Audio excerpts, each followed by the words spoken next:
इस कहानी की शुरुआत में एक पहाड़ी पर एक छोटे से घर को दिखाया जाता है जहाँ पर एक अस्तबल भी है और इस अस्तबल में 3 बड़े डोंकी और एक छोटा सा डोंकी रहता है।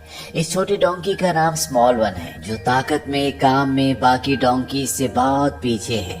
तभी यहाँ पर क्रिस्टोफर आता है। इन डोंकीज का जो मालिक है उसके बेटे का नाम क्रिस्टोफर होता है और क्रिस्टोफर स्मॉल वन को उठाता है। वो कहते तुम्हें उठना पड़ेगा नहीं तो फादर तुम्हें देख लेंगे और ये उन्हें बिल्कुल अच्छा नहीं लगेगा। उसके कहने पर स्मॉल वन उठ जाता है। दरअसल स्मॉल वन और क्रिस्टोफर एक दूसरे से बहुत प्यार करते हैं। ये हमेशा एक दूसरे के साथ खेलते हैं और तभी क्रिस्टोफर के डैड बोलते हैं चलो हमें काम पर जाना है। और अब क्रिस्टोफर के डैड और इनके पास जितने भी डोंकीज होते हैं ये सब को लेकर एक पहाड़ पर लकड़ियां लेने के लिए जाते हैं। वहां पर सभी डोंकीज के ऊपर लकड़ियां रख दी जाती है, लेकिन स्मॉल वन सबसे कमजोर होता है। वो ज्यादा लकड़ियों का भार नहीं उठा सकता, इसीलिए क्रिस्टोफर उसके ऊपर छोटी छोटी लकड़ियां रखता है। लेकिन शायद स्मॉल वन के लिए ये भी बहुत भारी है और जब वो एक पहाड़ के ऊपर चढ़ रहे होते हैं तभी स्मॉल वन फिसल जाता और सारी लकड़ियां गिर जाती है। क्रिस्टोफर भागता हुआ जाता है, लकड़ियां उठाता है और अब वो अपने हाथ में कुछ लकड़ियां उठाकर ऊपर आता है। वहाँ पर क्रिस्टोफर के डैड क्रिस्टोफर को बोलते हैं तुम्हें नहीं लगता कि स्मॉल वन तुम्हारा काम नहीं कर रहा बल्कि ये तुम्हारा काम बढ़ा रहा है। क्रिस्टोफर बोलता है कि ऐसा कुछ नहीं है, ये मेरी बहुत मदद करता है। और इसके बाद ये वापस घर आ जाते हैं। क्रिस्टोफर के डैड क्रिस्टोफर को कहते हैं तुम्हें नहीं लगता कि स्मॉल वन दूसरे डोंकीज के बराबर खाता है। क्रिस्टोफर कहता है कि हाँ इसकी भूख बहुत अच्छी है। उसके डैड बोलते हैं कि जितना ये काम करता है उस काम से इसके खाने का खर्चा भी नहीं निकलता। क्रिस्टोफर कहता है कि ऐसा कुछ नहीं है, आज ये थोड़ा सा थका हुआ था, कल ये अच्छा काम करेगा। उसके डैड बोलते हैं कि अब ये बूढ़ा हो चुका है, इसकी शक्ति खत्म हो चुकी है और हमें इसे बेचना होगा। इस बात से क्रिस्टोफर को बहुत दुख होता है। वो स्मॉल वन के गले लगकर रोने लगता है। दरअसल वो किसी भी हाल में उसे छोड़ना नहीं चाहता। वो अपने डैड से रिक्वेस्ट करता है पर उसके डैड कहते हैं कि तुम्हें समझना होगा, यहाँ गाँव में पहाड़ों में काम बहुत हार्ड है और स्मॉल वन इतना हार्ड काम नहीं कर सकता। मैं इसे कल शहर में भेज आऊंगा। शहरों में काम आसान होता है, वहाँ पर इसकी जिंदगी अच्छी रहेगी। इसके बदले हमें एक सिल्वर कॉइन भी मिल जाएगा। और अब क्रिस्टोफर को हालातों को समझना पड़ता है। वो अपने डैड से कहता है क्या मैं इसे बेचने के लिए जा सकता हूँ। उसके डैड कहते हैं कि हाँ तुम जा सकते हो। ये कहकर क्रिस्टोफर के डैड वहाँ से चले जाते हैं। क्रिस्टोफर स्मॉल वन को कहता है कि तुम्हें घबराने की जरूरत नहीं है, कल के बाद तुम्हें लकड़ियां नहीं उठानी पड़ेंगी और मैं वादा करता हूँ कि मैं तुम्हें किसी को भी नहीं बेच दूंगा बल्कि ऐसे इंसान को बेचूंगा जो तुम्हें प्यार करे, तुम्हारा ध्यान रखे। और अब अगले दिन ये दोनों के दोनों शहर में जो मार्केट होती है उसके गेट पर पहुंच जाते हैं। वहाँ गेट पर जो दरबान होता है वो इनसे पूछता है कि तुम दोनों कहाँ जा रहे हो। क्रिस्टोफर कहता है कि मैं अपने डोंकी को जिसका नाम स्मॉल वन है उसे बेचना चाहता हूँ।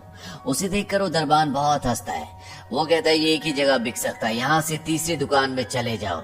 और अब क्रिस्टोफर और स्मॉल वन उस दुकान के अंदर चले जाते हैं जहाँ पर एक आदमी चाकू पर धार लगा रहा होता है। वो कहता है कि इस डोंकी के बदले मैं तुम्हें 1 सिल्वर कॉइन दे सकता हूँ। क्रिस्टोफर कहता है ठीक है, लेकिन तुम्हें वादा करना होगा कि तुम इसका ध्यान रखोगे। वो बताता है कि मैं एक टैनर हूँ, जानवरों की खाल निकालकर उसका सामान बनाता हूँ। ये सुनकर क्रिस्टोफर और स्मॉल वन दोनों बहुत बुरी तरह से डर जाते हैं और वहाँ से भाग जाते हैं। और अब ये एक एक करके पूरी मार्केट में घूमते हैं, लेकिन स्मॉल वन को कोई भी नहीं खरीदना चाहता। और तभी इन्हें एक जगह दिखती है जहाँ पर घोड़ों की बोली लग रही होती है। क्रिस्टोफर स्मॉल वन को लेकर स्टेज पर चढ़ जाता है। जो यहाँ पर बोली लगवा रहा होता है वो कहता है यहाँ पर सिर्फ घोड़ों की बोली लगती है, हम इसे यहाँ पर नहीं बेच सकते क्योंकि ये एक बहुत ही कमजोर गधा है। इस बात पर वहाँ पर खड़े सभी व्यापारी बहुत जोर जोर से हंसते हैं। क्रिस्टोफर अपने स्मॉल वन की बेइज्जती बर्दाश्त नहीं कर पाता और वो उसकी बहुत तारीफ करता है। वो कहता है बहुत समझदार है, बहुत अच्छा है और ये चाहे तो राजा को भी अपनी पीठ पर बैठा कर चल सकता है। बोली लगाने वाला आदमी इस बात पर बहुत हंसता है और वो स्मॉल वन की पूंछ खींचता है। वो कहता है कि इसकी बोली शुरू होती है 1000 सिल्वर कॉइन से। और ये सुनकर वहाँ पर सभी और भी जोर से हंसना शुरू कर देते हैं क्योंकि इसकी कीमत 1 सिल्वर कॉइन से ज्यादा नहीं है। और अब वो आदमी स्मॉल वन के ऊपर बैठ जाता है जिससे स्मॉल वन को बहुत तकलीफ होती है और तभी स्मॉल वन उसे अपने पीठ से उछालकर लात मारता है और इसके बाद ये दोनों के दोनों यहाँ से भी भाग जाते हैं। धीरे धीरे पूरा दिन इसी तरह से गुजर जाता है और स्मॉल वन को कोई भी नहीं खरीदता। रात होने के साथ पूरा बाजार बंद हो गया है और ये दोनों एक जगह आकर बैठ जाते हैं। दोनों के दोनों उदास हैं।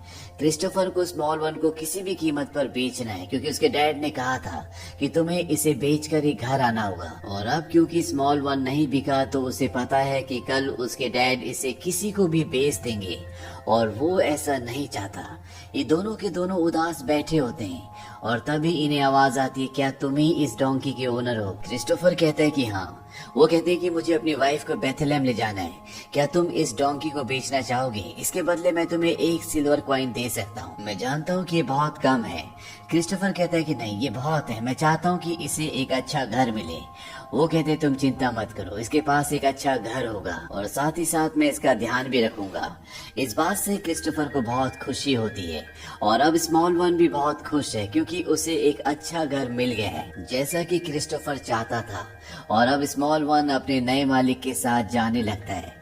वो पीछे पलटकर क्रिस्टोफर को देखता है और उसे एक आखिरी अलविदा कहता है और खुशी खुशी अपने मालिक के साथ चला जाता है। क्रिस्टोफर भी अब बहुत खुश है क्योंकि उसके दोस्त को अब एक नया घर मिल गया है।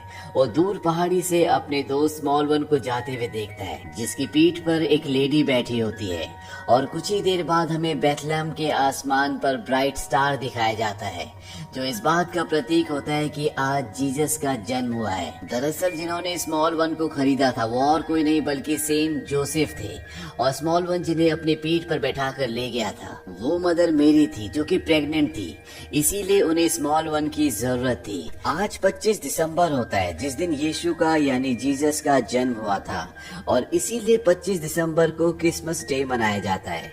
हालांकि एक छोटी सी प्यारी सी काल्पनिक कहानी है लेकिन अपने आप में ये हमें बहुत बड़ी सीख दे जाती है। ये हमें सिखाती है कि हमें एक दूसरे से प्यार करना, एक दूसरे पर विश्वास करना, एक दूसरे की सुरक्षा करना ये जिंदगी में कितना जरूरी है। अगर स्मॉल वन के साथ क्रिस्टोफर की जगह कोई और होता तो शायद वो उसी दुकान में उसे बेच देता जहाँ पर जानवरों की खाल निकाल कर चीजें बनाई जाती हैं।